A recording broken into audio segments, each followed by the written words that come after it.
If you're interested in stories with happy endings, then you'd be much happier somewhere else. Because in this story, there is no happy ending, no happy beginning, and very few happy things in the middle.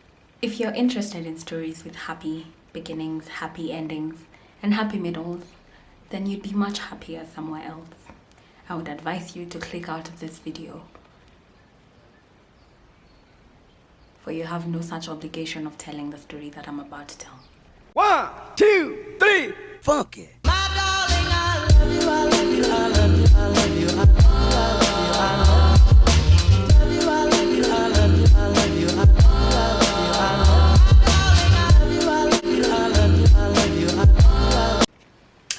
So our story is set in 1960 Milwaukee, Ohio. I think Milwaukee is in Ohio. I'm not sure if I'm lying to you. It's okay if you check me in the comment section. I don't mind being fact checked. So our story begins in 1960, 21st May, when little baby was born. A little cute bouncing baby boy. In Kikuyu they say gemi. Gemi is like ululations. Gemi, shakahe. Ululations for the boy child. And I don't know how many they are. But they're more than the girls, which is disgusting and pathetic. I'm obviously the biggest asset this world has ever gotten, and I'm a girl. So you don't make sense. Anyway, so a little bouncing cute ass baby boy was born in 1960. And then the parents are like, see, we name him Jeff. See, sawa wakasema una dai Jeff, mina dai Jeff, awazi, si tumute Jeff, wakamuita nani? Jeffrey. So Jeff was born in 1960. He's a weird kid. I'm not gonna lie. He's a weirdo. Cause what does he do? As he grows up, he's weirdly attracted to animals, but not in the kind of way that I'm attracted to my lovely Wangeshi. If you're new here, Wangeshi is my cat, but my lovely Wangeshi is thick or pregnant. We're not sure. She's either thick or pregnant, so we're really not sure. But yeah, I love my cat. I would literally give everything I got to my cat. Like I can literally spend all my money on my cat, but like not in the kind of way that I love my cat, or like Ronald loves puppy, or like who the Obamas love their 2 dogs, or like none of that. It's the weird kind, you know, the kind where he's attracted to an animal just so he can get close to it and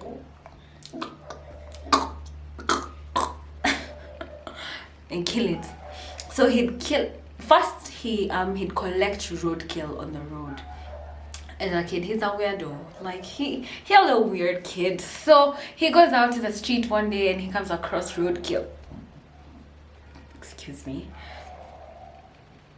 again.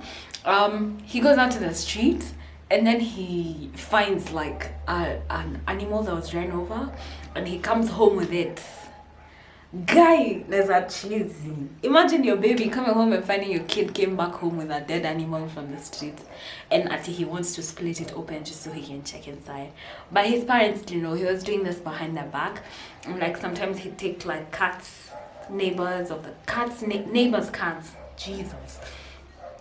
neighbors' cats, and take them to the woods, like kill them, split them open, check inside. I told you the story has no happy anything, so beware. PG-15 actually, PG-15.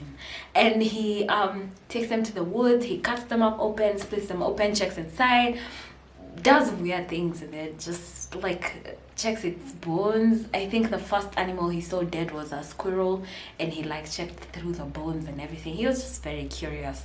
But like, well, curiosity. What's that? There's nothing wrong with curiosity, right? Wrong. So if you know like the 3 characteristics, I'm obsessed with true crime, and the 3 characteristics that behavioralists, FBI behavioralists, yeah. Okay, I'm cramping, guy. Ouch. Okay, say hi to my toe. It's been itching to say hi to you. in some.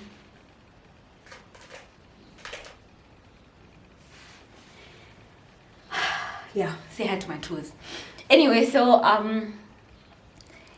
what was I saying? He goes to he does the weirdest things. There are 3 characteristics that the FBI behavioralists have come up with to help you know if your kid is a weirdo, and weird in the sense of the story that I'm about to give. Like, if he's a bedwetter, which is obviously not, there's no problem with bedwetting, but if it's the emotional kind of bedwetting, like the kind where your kid is traumatized and they're sad, they're scared, they're bedwetting, or like they've been shouted at, they're bedwetting. That's crazy. It's normal. I mean, I would bedwet if you shouted at me, so don't shout at me. But yeah, so this kid is a bedwetter. Okay, Jeff is a bedwetter, I've told you. He's also interested in dead animals, which is also a characteristics. It's called cruelty to animals. You know, the kind where I have a pet that I love with my whole heart, and if you had a pet, I'm assuming you'd love them if you're not a weirdo, in which case you should get checked. They hate animals. They just want to like torture them and see how they react. Just put animals in a lot of stress. Yeah, that's another one. And the other one is fascination with what? Where's my extremely dramatic kibiriti? Okay, I'll just show you this. Fascination with fire. If you have those 3, I suggest you see a therapist. I'm not gonna lie. I've been watching and listening to a lot of true crime podcasts, documentaries, blah blah blah blah blah, and yeah, you should get checked. I'm sorry. Like, if you're fascinated by fire, if you wet the bed, and if your kid is fascinated by fire, wets the bed, and is showing signs of cruelty to animals, yeah, that's kind of crazy. It's not normal. Get checked. So Jeff is out here. Well, he's 8. When he was 8, his parents separated, so they went their separate ways, and he was left alone. And I think he lived with his grandparents. I think he lived with his grandparents. So Jeff grows up doing all this weird shit behind everyone's back. But like, one time his dad could smell that something was smelling in the house, and so he checked in the crawl space and found like all this debris and like so many dead animals that had been split open by Jeff. Of course, he didn't get into that much trouble because his dad passed it off as just like weird teenage boy behavior. At this point, Jeff has grown up. He's living alone, and he goes to Ohio State University. So one time he goes to the bar and he realizes that he's attracted to men. Like, he's actually gay, homosexual, which is not a bad thing, but like, he was interested in them in the kind of way that I'm about to describe to you. So he'd go to the bar, like a bar called C'est La Vie. He loved a bar called C'est La Vie, which is weird because it's called It Is Life, which is weird because it is really not life for what he's about to do. So Jeff goes into the bar. He meets a young Nick. He meets another boy called Nick, and they became like they tried to hook up that night. So they went back to Jeff's apartment. So Nick and Jeff go to Jeff's apartment that day. Jeff spiked Nick's alcohol with the date rape drug, and he passed out. And while he was blacked out, he did terrible things to this guy. He molested him and touched him in very sexual ways, and then he accidentally killed him.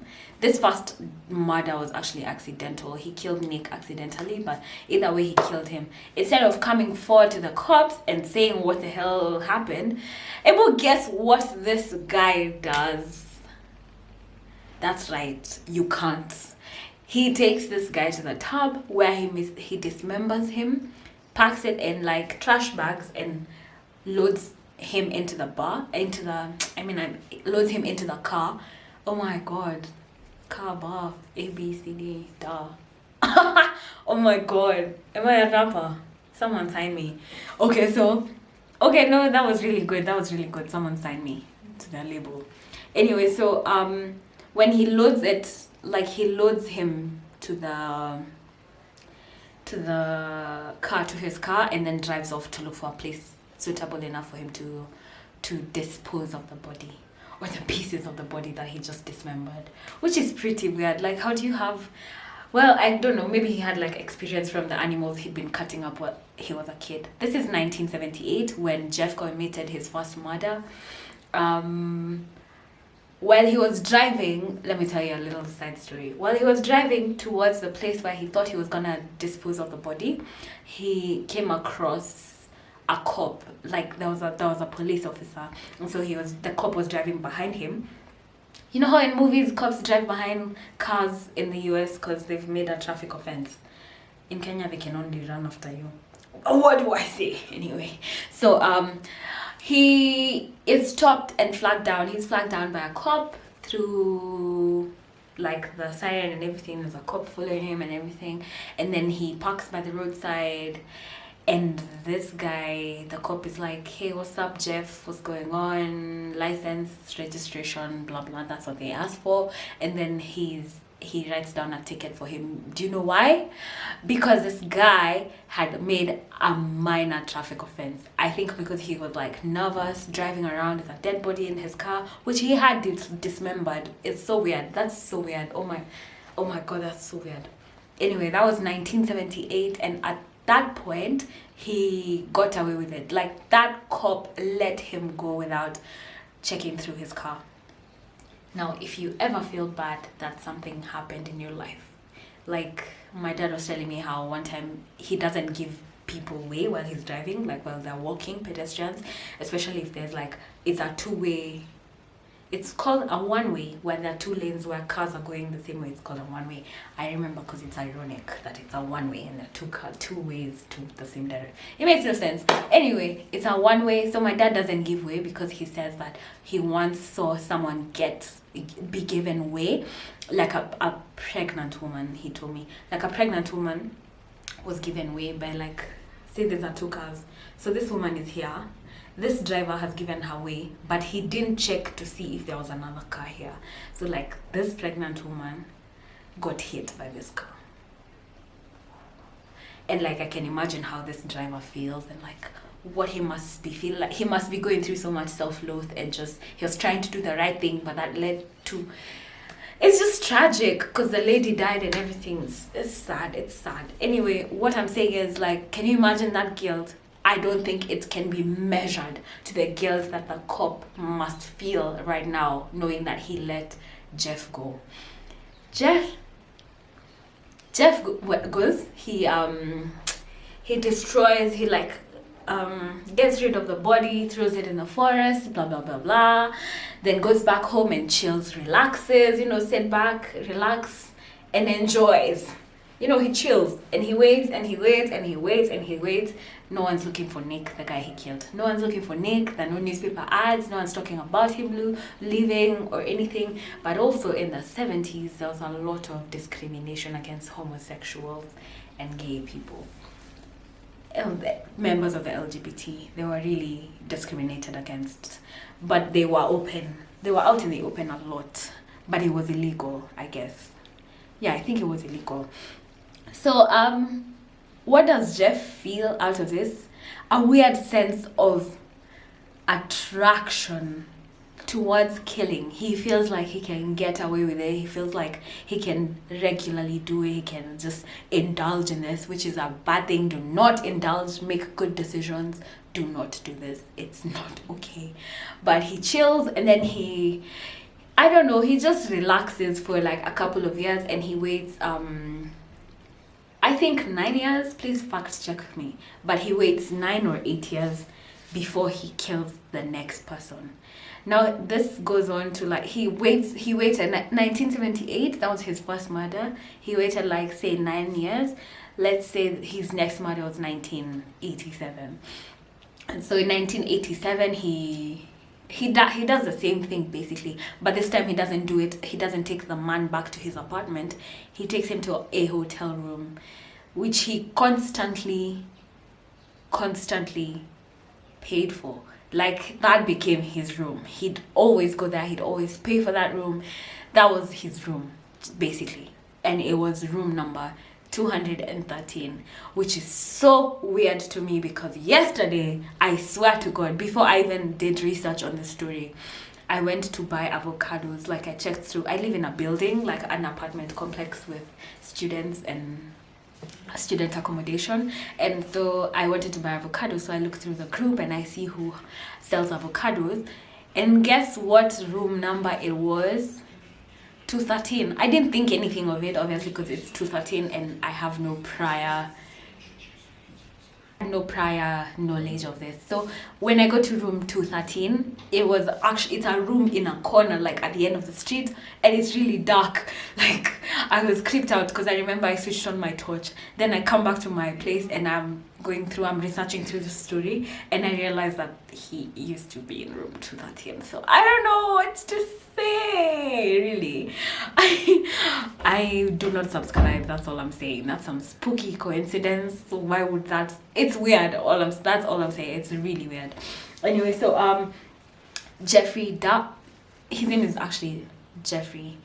Jeffrey keeps killing people and dismembering them, but now he has, like, he's more relaxed, he's more comfortable, he's more poised.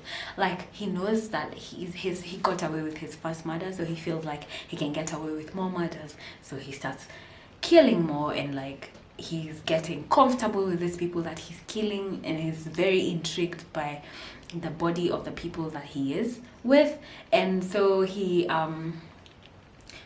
at times he'd drink with them to, like, a blackout, like a mental blackout, where he can't remember what was happening the previous night, and he'd just wake up to, like, dead bodies right next to him, which is so weird. Why would you do that? It's so weird. Oh my god, oh my god, oh my god, oh my god. I'm so weird. He kills her first, then he kills her second, then he kills her third, then he kills her fourth, and then by the time he was getting to his fifth, he was doing very weird things with these people. He was a cannibal. He started cutting these people up and cooking the food and preparing them differently. Like, sometimes he'd add some condiments like coriander and like nyanya and onions and... I'm back, kids. So at this point, he's doing pretty weird things with, like, the bodies. He started eating them. Like, he said, oh, madhani, ew, oh. He'd, like, cut up. He was saying it so weirdly, like it's a normal thing that people do. He cut up, like, the thigh, like, hapa hivi. Mazgwembe. Hapa hivi. Sometimes he'd suck on the toe like this toe. Why am I weird? Anyway, so he'd been doing very weird things. Let me move you a bit so we can talk nicely, one-on-one, discussing things and issues and problems in our lives. So he'd cut up, like, the heart and eat it, and, like, the arm, baby.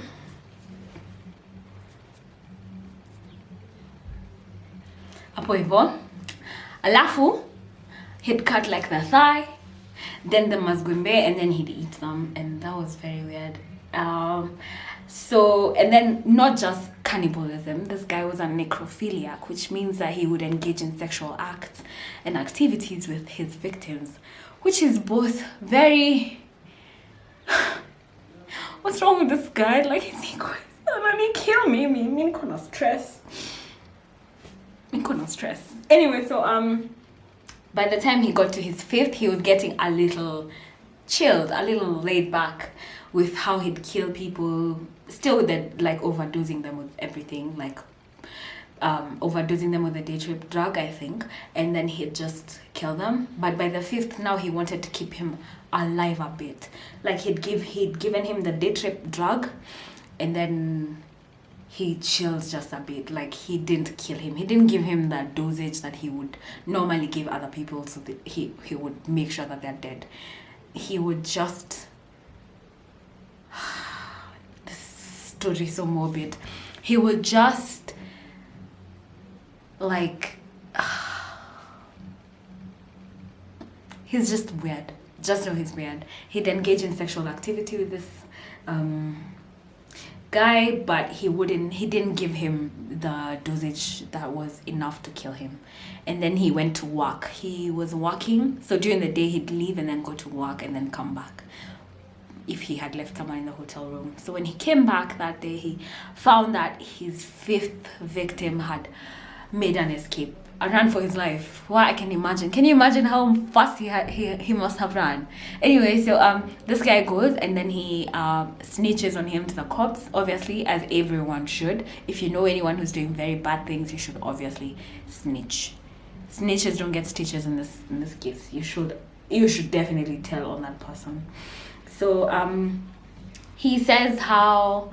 Oh no, the 5th victim runs off, he goes to the cops, he tells on this guy, but then Jeffrey just goes off with like a small sentence. I think he served like 6 months or a year in prison or something like that, in the Milwaukee State Prison, Ohio State Prison, I think, I'm not sure, but that's what he did. He got arrested but it wasn't for murder or anything. They didn't suspect him of any killings, anything like that, none of that. So by 1890, this guy got crazy. Like, he was released from prison. I don't remember exactly when he was released. I think 1988. I think he was released in 1988. Please fact check me, because I'm really bad with dates and years and all that. But he's released and they let him go, and when he comes out, he convinces the judge how he's a good person, he's changed, blah blah blah, you know, all that stuff anyone will say to get off trouble.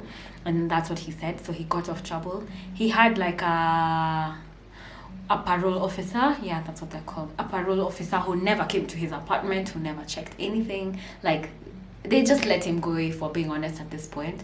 And Jeffrey would even come to a point where he had to see a psychologist, very, like, court-ordered psychological test, or seeing a psychologist regularly. What is that called? Therapy? Regular therapy, that is court-ordered, so it's a must. He has to go.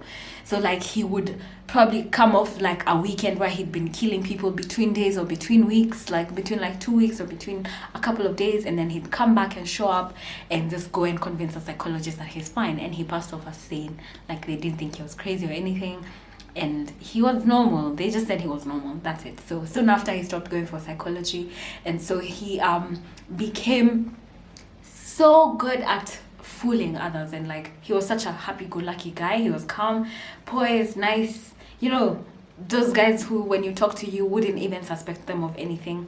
Now at this point, he'd killed around 15 guys. Like, he'd killed around 15 guys while disposing of their bodies. Sometimes after dismembering them, he'd eat them, perform sexual acts with them, which is very weird. That's why I told you, if you're 15 and under, please stop watching this. It's so morbid. It's so morbid. He got to this point where he'd just been doing things. Like, this guy is lawless. He's living his life the way he wants to. No one is controlling him. No, even though, like, the parole officer didn't come looking, he didn't tell him anything, which is very weird. Like, that's not what parole officers are for. That's literally his job. Otherwise, he shouldn't exist. Mama, tell me your thoughts in the comment section. I'm very interested in knowing what you think about this story, and if you'd like more of these. So where was I? He'd got off killing 15 people, and now he was about to, like, now it was like 1990. So in 1990, he killed 2 more people, I think. 2 more people, and the last guy he almost killed. Now the 18th guy, he killed 2 more people, and now he was gonna kill a third. When he was gonna kill an 18th when he escaped. Like, I think he tied him loose, like the other cuff, he'd handcuffed him, and then he left the other one uncuffed. Like, he just ran off. Like, he got off the house, he ran into the street and just started running for his life. Like, he ran like never before. Now while he's running on the street, he came across like a cop, a police officer who he told that now the victim, he came across a police officer who he told that he'd been like tied up, and then the cop tried to like open the handcuff, but he couldn't. So he said, take me back to the guy, he can just open it because I'll force him to, because I'm a cop. And so a cop goes to his house, and with this other victim number 18, who was supposed to be victim number 18, who was very, very lucky, for being honest, because bearing in mind the graphic nature of the crimes that Jeffrey was committing, that was so lucky. He was so lucky. I would praise the Lord for the rest of my life. What? That's crazy as hell. So this cop goes in, and then he's like, oh yeah, Jeff, did you cuff this guy? Do you have the key? Can you uncuff him? But like,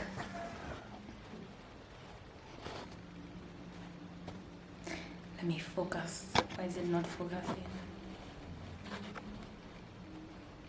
There we go. There we go. So he goes on to say how he doesn't have the key, because you know how he used to get the cuffs off these guys? He used to dismember them. So he didn't even have a key because he didn't even need it. Oh my god, he's so weird. Anyway, so while the guy pretends to look for the key, the cop is looking around. He has his partner who's standing by the door with the other victim. So this other cop goes inside, then he enters this room, and he sees like a collection of photographs, and he checks and he sees he witnessed like the skinning of a human being, like a person was being skinned, and that was a photograph. So he looks at the photo, and he looks up and he looks around, and he's like, this is the same room. So he shouts across to his partner by the door, hold him, hold him, hold him. He is a murderer. And he was arrested. He was taken to, now his trials began, and like the sentencing and everything. But now people did interviews with him, and they wanted to know what really is, like what led him to commit such heinous crimes. And he just was asked why could he just not get a boyfriend if he was gay and like move on. And he'd said how, you remember how his parents left him when he was a kid? Yeah, he was just like, people just keep leaving, and so I thought like a dead person would stay, which is very weird. Stay in school, kids. Just do what you're supposed to do, make the right decisions, and most importantly, snitch on the weirdos in your room. Snitch on the weirdos around you, please.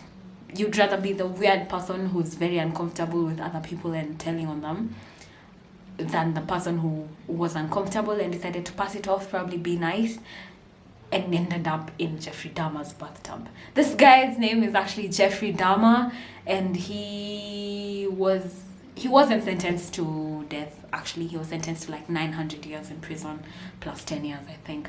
And so he goes to prison, but he was killed by a psycho, a crazy person in the prison, which I don't know if I'm sorry for him. Anyway, he died the same way he'd killed his first victim, which is a little closure, I might say. I don't know if there's a happy ending to this. There's nothing happy about this story.